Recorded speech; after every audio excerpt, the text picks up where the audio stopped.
आशा करता हूँ सब लोग अच्छे होंगे। गाइस हम मशीन की तरफ जा रहे हैं घूमने के लिए। ब्लॉक में बने रहना। गाइस ये जय की श्राप का गार्डन है।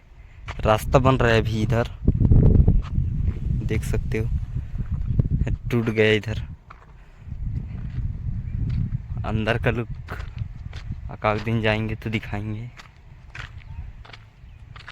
गाइस हम लोग मशीन की तरफ पहुंच गए, देख सकते हो आप लोग। का काम चल रहा है यहाँ पे।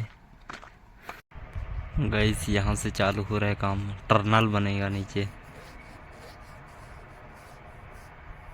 देख सकते हो गाइस। गाइस देख सकते हो इधर का सीन बहुत खूबसूरत लग रहा है।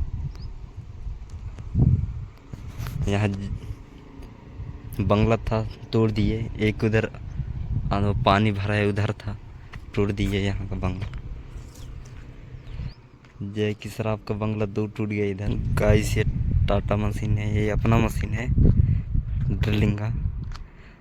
ये बूमर है। इधर चल रहा है काम इधर।